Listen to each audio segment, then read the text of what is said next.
नमस्कार दोस्तों। आज हमारे साथ मौजूद हैं भारत के सबसे प्रख्यात सामाजिक कार्यकर्ताओं में से एक मेधा पाटकर जी। तो उनसे हम उनके कुछ अनुभवों के बारे में जानना चाहेंगे। मैम, मैं आपका ज़्यादा समय नहीं दूंगा। बस आपने जो अभी 30, 35, 40 सालों का जो जीवन दिया सामाजिक कार्य को, यदि आप उन्हें संक्षिप्त में हमें कुछ बताना चाहें तो आप बता सकते हैं। देखिए, ये तो हमारा कर्तव्य है। ये कोई बड़ी बात नहीं है। उसे तो अभी भी लगता है कि हम देश बचाने में कम पड़ रहे हैं। आज भी इतनी बीभत्स गैर बराबरी फैली हुई है देश में कि कुछ लोग फुटपाथ पर पड़े हैं, कुछ लोग हमारे गरीब बस्तियों में हैं और कुछ अपजातीश हो गए हैं। तो ऐसी स्थिति में विकास क्या है? और विकास से बहुत जगह पे विनाश हो रहा है, विषमता बढ़ गई है और विस्थापन हो रहा है।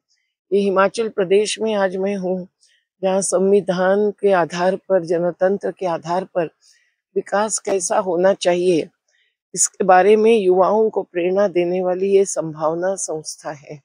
और ये बहुत ही अच्छे प्राकृतिक संसाधनों से भरपूर स्थान है। एक तो हिमालय है, जहाँ मुझे अभी भी बहुत ज्यादा बर्फ नहीं दिख रहा है। ये बहुत दुखद बात है, लेकिन ये प्रकृति अभी भी जितनी बची है उसको बचाने के बदले में यहाँ पर्यटक बहुत बढ़ गए हैं। मनाली में 5600% पर्यटक कुछ 40 साल में बढ़ गए हैं।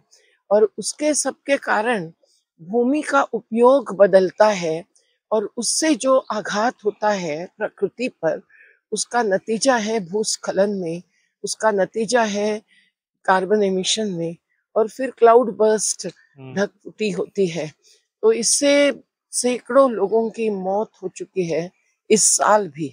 तो ऐसी स्थिति में ये प्रकृति बचाना और बचाने का प्रशिक्षण, ऊर्जा, कटिबद्धता युवाओं के मन में डालना, ये संभावना का कार्य बहुत महत्वपूर्ण है। मैं देख रही हूँ कि यहाँ हर घर, हर इमारत ऐसी बनी है कि जो वैकल्पिक तकनीक क्या हो सकती है, जिस कंस्ट्रक्शन के कारण यहाँ अभी आज अवैध रेत खनन चल रहा है, उससे नदियां बर्बाद होती है। सीमेंट माइनिंग इंडस्ट्री बहुत बढ़ गई है, उससे बहुत बड़ा आघात राजस्थान के जैसे जगह जगह पर लोग भुगत रहे हैं। तो इस सब से बचने के लिए जरूरी है ऐसी संभावना जैसे केंद्र बना, जो जन विकास केंद्र है। विकास वैकल्पिक मार्ग पर सत्य, अहिंसा के साथ साथ समता और न्याय की मंजिल तक पहुंचाने के लिए। जब भी हम विकास के बारे में बात करते हैं तो विकास शब्द सुनते ही हमारे दिमाग में कल्पना आती है। उस कल्पना में इमारत होती है, बड़े बड़े schools, high buildings, rise high rise buildings, sky scrapers. पर तो हिमाचल प्रदेश में मैं आई कल, तब से बहुत नहीं दिख रहे हैं। एक आध भी हाई राइज बिल्डिंग नहीं दिखने मिली। ये बहुत बड़ी बात मुझे लगी है।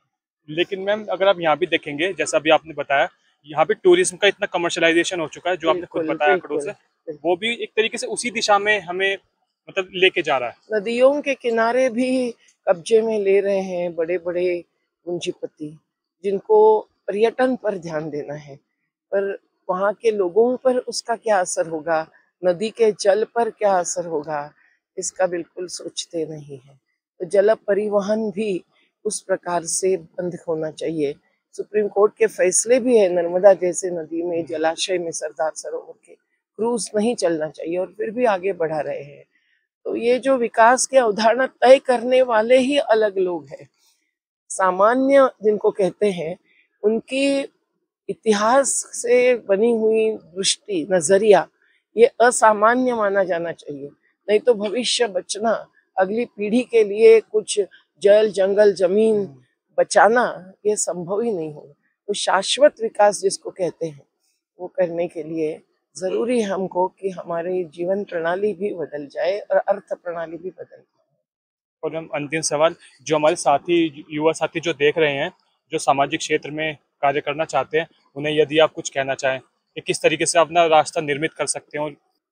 एक ही बात है, वो अगर मूल निवासियों से जुड़ जाए तो बहुत कुछ सीखने मिलता है। मैं भी जब से नर्मदा घाटी में आई, तो आदिवासी पहले हमको भी बाजारिया कहते थे, क्योंकि कुछ नेताओं है उनके मन में कुछ डालते थे।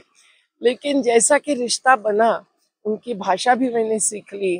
तो मैं ही नहीं, हमारे सभी कार्यकर्ताओं का समूह आज उस नदी घाटी का एक हिस्सा बन चुका है और वहाँ पहाड़ी और मैदानी दोनों क्षेत्र के लोगों को जोड़ना, ये सब हमारे संगठन की प्रक्रिया के द्वारा हासिल होना संभव है।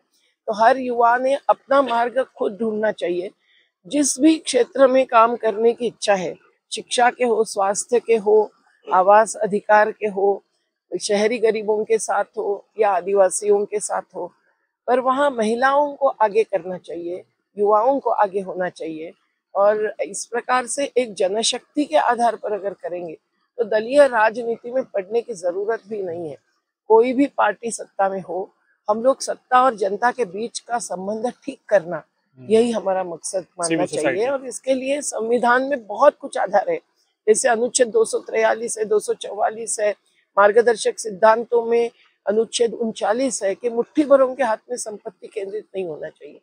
तो कैसी हो व्यवस्था इस देश में, और राजनेता नहीं जनप्रतिनिधि कैसे समझे कि जनता की जरूरतें क्या है, तो प्राथमिकता क्या होनी चाहिए विकास में, ये युवाओं को ही उनको प्रशिक्षित करना चाहिए, ऐसा मुझे लगता है। और वो हो सकता है।